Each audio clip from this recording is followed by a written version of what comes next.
년 4월 19일 주일 오감 예배 광고와 설교 말씀을 드립니다. 예배에 처음 참석하는 분들을 주의 사랑으로 환영합니다. 코로나19 예방을 위해 주일 오감 예배는 온라인과 가정 예배서에 따른 가정 예배로 드려지고 있습니다. 사회적 거리 두기를 지속적으로 실천 중에 있습니다. 이번 주까지만 우리 조금 더 집중해서 실천했으면 좋겠고, 다음 주부터는 이제 예배를 좀 시작해 보고자 합니다. 4월 19일까지 공예배는 온라인과 가정예배로 대신합니다. 4월 26일 주일, 다음 주일부터 주일 예배를 시작으로 5월 1일엔 순차적으로 새벽 기도회를, 5월 6일 수요일부터는 수요 기도회를 다시 시작하고자 합니다. 혹여 모임이 시작하기 전 수시로 문자와 카톡을 통해 소식을 전하도록 하겠습니다. 주일 오감 예배를 시작하도록 합니다. 지금까지 잘 견뎌주셨고 잘 끌어와 주셨는데 오늘까지 잘 예배를 드려주시고 다음 주는 기쁜 마음으로 대면 예배를 함께 드렸으면 좋겠습니다. 오늘 말씀은 고린도 후서 10장 5절에서 6절까지 말씀 같이 보려고 합니다. 고린도 후서 10장 5절에서 6절까지의 말씀이 됩니다. 성경 말씀 같이 읽도록 하겠습니다. 하나님 아는 것을 대적하여 높아진 것을 다 무너뜨리고 모든 생각을 사로잡아 그리스도에게 복종하게 하니 너희의 복종이 온전하게 될 때에 모든 복종하지 않은 것을 벌하려고 준비하는 중에 있노라. 아멘. 참 기가 막힌 말씀이죠. 이 말씀을 통해서 우리 함께 다음의 이야기를 시작해 보려고 합니다. 생각하는 그리스도인이라는 주제입니다. 그리스도인을 두 가지로 설명할 수 있을 것 같아요. 지금 이 시대를 보았을 때 그리스도인을 두 가지로 말할 수 있는데 생각은 하되 두 가지 생각을 하더라고요.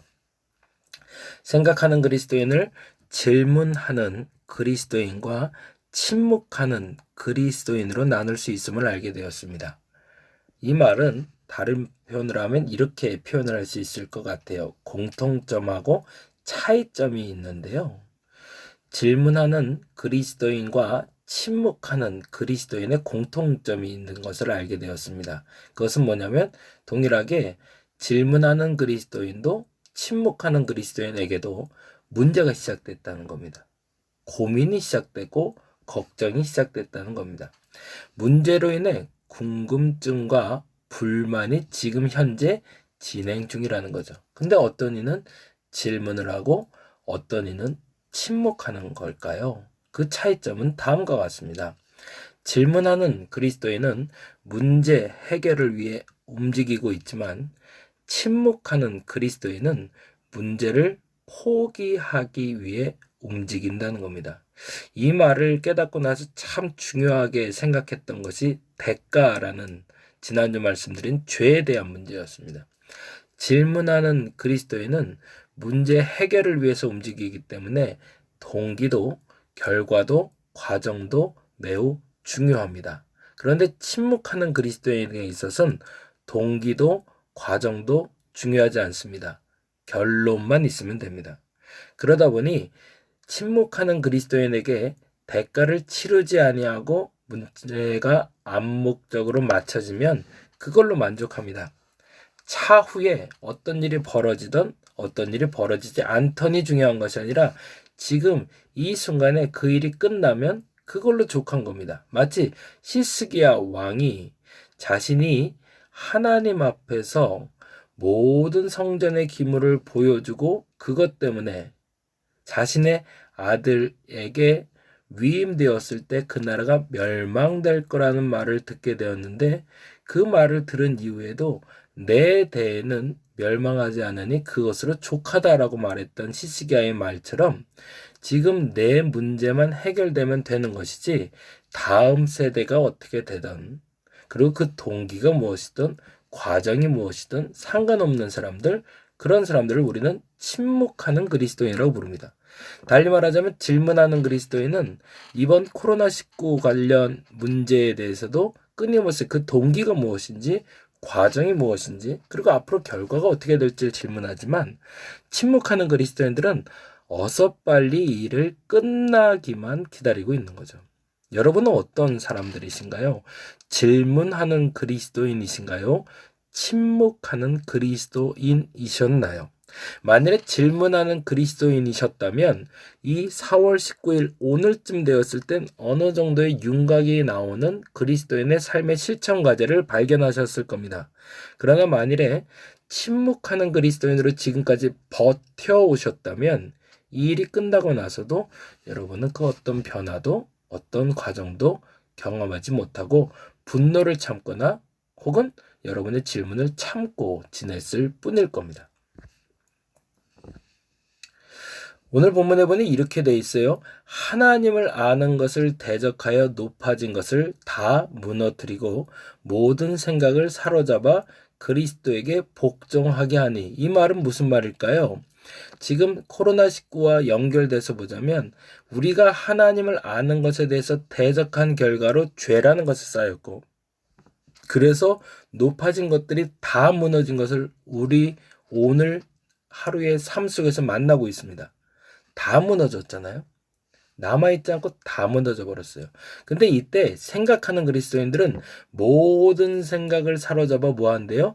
그리스도에게 복종하게 한다는 게, 도대체 이 뜻이 무엇인가를 그리스도에게 질문한다는 거죠.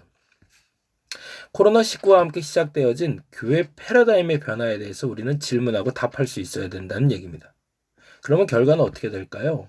너희의 복종이 온전하게 될 때에, 이 문제가 해결되었을 때에 그 과정도 동기도 알게 될 것이고, 그 다음에 그 과정과 동기를 알게 된 사람은 그로 말미암아 온전하게 될 것이지만, 모든 복종하지 않은 것이 어떤 것인지를 알고 대가를 치를 준비를 해야 된다는 거죠. 이 말이 얼마나 위험한 말일 수도 있지만 얼마나 중요한 말인지 우리는 자각해야 됩니다. 우리는 그리스도 앞에서 복종해야 됩니다. 모든 생각을 복종시킬 때 우리는 온전해질 겁니다. 본질이 회복됐다는 얘기지, 그 본질이 해결되면서 대가도 치르지 않는다는 얘기는 아닙니다. 그 본질이 회복되며 지금까지 우리가 허투루 해왔던 것, 잘못해왔던 것, 실수했던 것, 잊고 살았던 것들에 대해서 벌하려고 준비하시는 주님을 만나게 될 겁니다. 코로나19와 함께 시작될 교회 패러다임의 결과는 다음과 같은 질문과 함께 시작되어야 됩니다. 무엇이 이제부터 신앙생활의 중심이 될 것인가? 라는 겁니다. 지금까지의 무엇이 중심이었고 이제 그 중심이 어떤 축으로 변하게 될 것인지 우리는 묵상하며 다음과 같은 도전적인 과제를 가져야 될 거라고 생각합니다. 결론적으로 말씀드리면 이렇게 바뀔 것 같습니다. 주일 예배와 대중 집회 중심의 교회에서 이제는 소그룹 모임과 가정 회복 중심의 교회로 바뀔 겁니다. 이 말을 조금 더 구체적으로 설명하면 이렇게 설명할 수 있을 것 같아요. 첫 번째, 예식과 그에 따른 예식 수행을 강조하던 교회가 우리가 알고 있던 기존의 보편적인 교회의 모습입니다. 익숙한 교회는 뭐죠? 천주교 같은 거죠. 말씀도 중요하지만 천주교에서는 수많은 예식을 통해서 그 예식을 통해 하나님을 만날 수 있다고 강조해 왔습니다. 그래서 그 예식 하나하나의 순서가 너무 중요했고 그 순서를 빠뜨리면 안 됐기 때문에 긴 예배를 드려도 이 예배에 한 번이라도 빠지지 않고 참석하는 사람만이 복을 받을 수 있는 사람이고 진짜 신앙생활을 하는 사람이었죠. 두 번째, 사회적으로나 정치적인 활동에 집중하는 교회들이 있었습니다. 독립운동을 하는 교회들도 있었고요. 그리고 제야에서 노동운동을 하시는 분들도 있었습니다.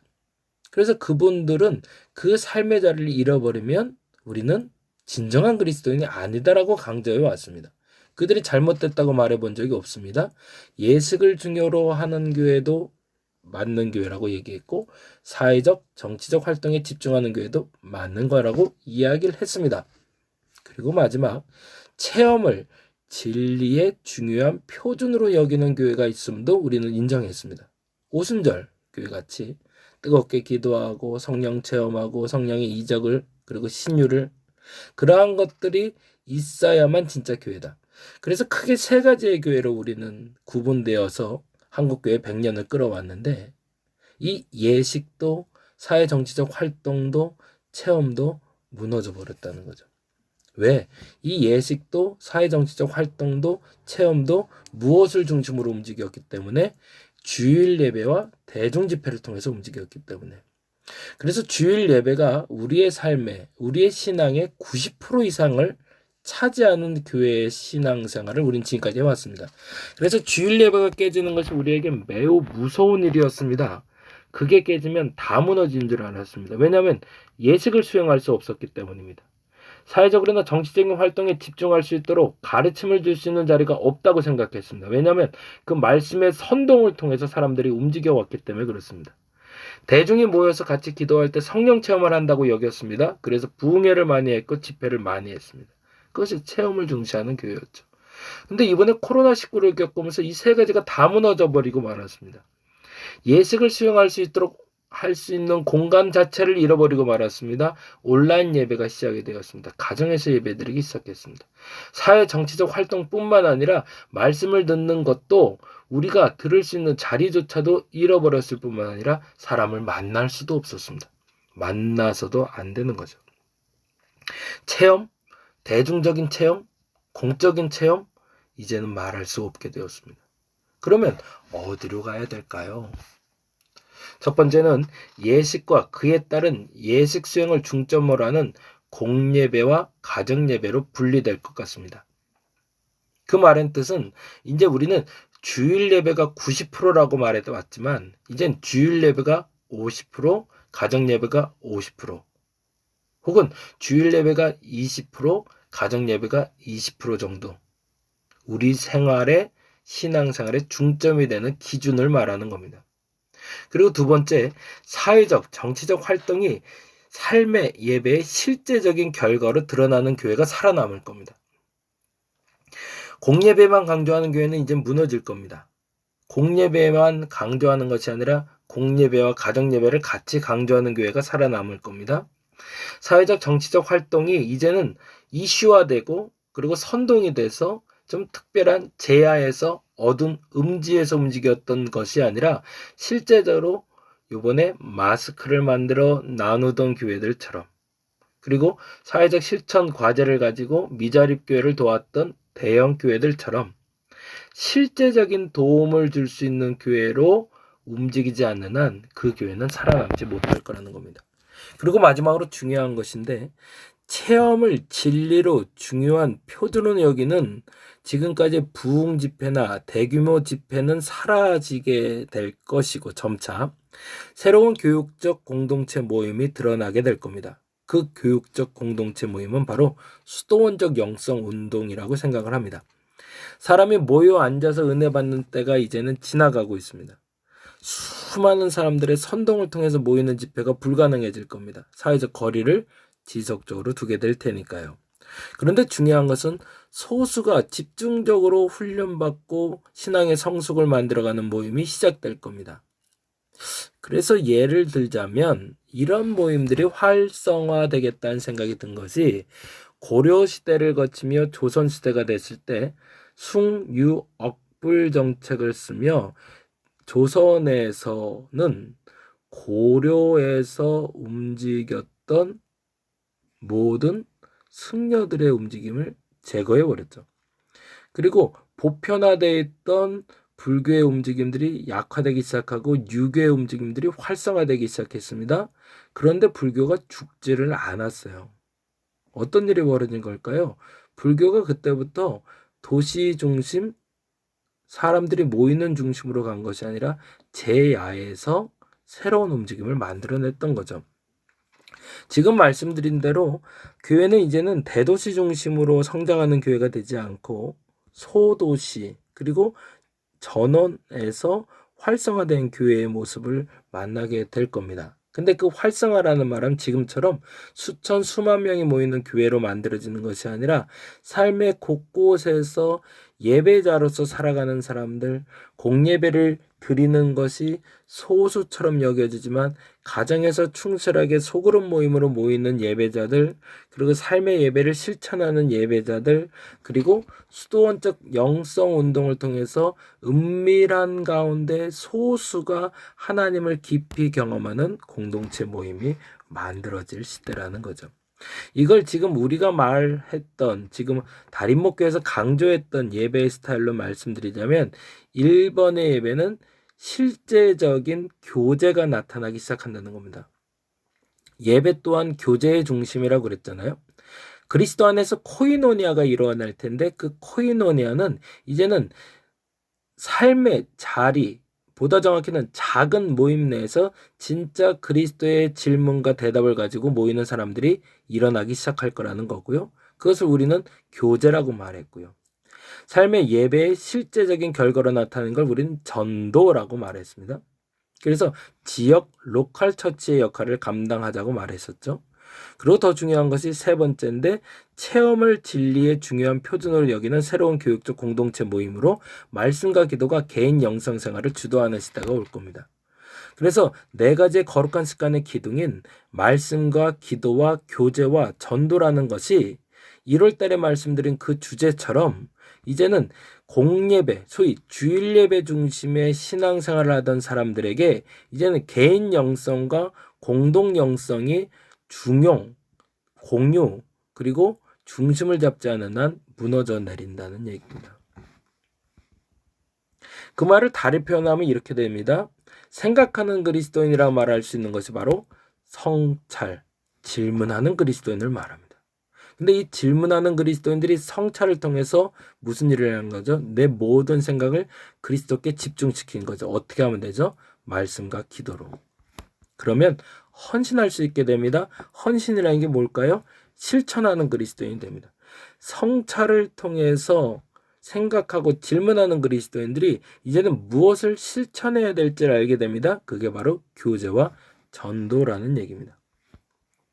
성찰이 없는 헌신은 광신적인 행동을 낳았음을 우리는 이제 코로나19를 지나가면서 보게 되었습니다. 반면에 헌신 없는 성찰은 모든 행동을 마비시킨다는 것도 이번 2달의 기간 동안 알게 되었습니다. 우리는 아무것도 할 수 없었잖아요. 이 말을 달리 표현하자면 열심이 없는 지식이나 지식이 없는 열심은 그 어떤 것도 대신해서는 안 되고 지금까지 잘못 알아왔던 열심과 지식이라는 거죠. 하나님은 지식에 근거한 열심과 뜨거운 지식 모두를 원하고 계십니다. 달리 말하면 성찰과 헌신이 같이 가져와야 된다는 얘기입니다. 생각하는 그리스도인들이 성찰을 해야 됩니다. 그래서 실천하는 그리스도인이 되어줘야 됩니다. 말씀과 기도로 성찰을 받은 생각하는 그리스도인이 돼서, 그리고 질문하는 그리스도인이 되어 헌신이라는 실천할 수 있는 전도와 교제가 진짜 살아나는 거룩한 습관이 익숙해지는 그리스도인이 되어주시길 바랍니다. 그러면 어떤 일이 벌어질까요? 회복이라는 것을 비로소 진짜 경험하게 될 겁니다. 이 일을 위해서 우리가 어떤 기도를 해야 될지를 다음과 같이 정리를 해봤습니다. 첫째는 건강한 질문을 끊임없이 던질 수 있는 침묵하는 그리스도인이 아니라 질문하는 그리스도인이 되어주시기 바랍니다. 이 말은 보다 정확한 표현으로 앞서 말씀드린 대로 모든 생각을 그리스도께 집중하는 겁니다. 그래서 동기와 과정과 결과가 무엇인지를 질문할 수 있어야 된다는 겁니다. 그리고 무슨 일이 벌어져야 될까요? 복종 가운데 나타났던 선한 것들은 실천하되 건강한 실천을 통해, 그러나 반면에 건강한 실천을 통해 지금까지 하지 못했던 것에 대한 대가를 치르겠다는 결단이 지금 필요하며, 예전과 사회적 실천과 체험을 세워가는 그리스도인이 되게 해달라고, 성찰과 그리고 실천이 함께 가는, 그래서 진짜 회복을 만드는 교회가 되게 해달라고, 그런 그리스도인이 되게 해달라고 기도하는 저와 여러분 되었으면 좋겠습니다. 생각하는 그리스도인이 되었으면 좋겠습니다. 그 말은 질문할 수 있어야 되며, 그 건강한 질문이 건강한 실천을 만들어낼 것이며, 그 건강한 실천은 지금까지 알았던 예전과 실천과 체험이 아닌 진짜 살아있는 예전과 실천과 체험을 경험하게 될 겁니다. 그리고 진짜 그리스도인이 되는 경험을 하게 될 겁니다. 이제 4월 26일부터 다시 모여 예배하게 됩니다. 이 예배를 통해서는 예전과 다른 예배가 여러분에게 나타나지길 바랍니다. 예배만이 아니라 이 예배에 참여하기 전에 여러분의 개인 영성을 위해서 말씀과 기도가 살아있고, 그래서 이 예배를 통해서 이제 전도와 교제가 더욱더 활성화될 수 있는 다림목교회, 그래서 이 거룩한 습관이 완성돼서 자발적 가난에 이를 수 있는 저와 여러분이 되시기를 간절히 바랍니다. 기도하겠습니다. 건강한 질문과 건강한 실천을 통해 예전과 사회적 실천과 체험을 세워가는 그리스도인이 되게 하여 주옵소서. 거룩한 습관을 온전하게 세워가기를 원합니다. 말씀과 기도를 통해서 개인 영성이 회복되게 하여 주옵시고, 무엇보다 말씀과 기도로 개인 영성을 회복시킨 우리가 교제와 전도를 통해 진정한 실천력을 발휘하는 교회가 되게 하여 주옵소서. 그것이 거룩한 습관의 시발점이며 출발점인 줄 믿습니다. 그리고 자발적 가난을 위해 나아가는 도구가 될 줄로 믿습니다. 이 일을 위해 우리를 부르신 줄 믿사오니 그 믿음으로 나아가는 우리가 되게 하여 주시옵소서. 감사합니다. 고마우신 예수님 이름으로 기도드렸습니다.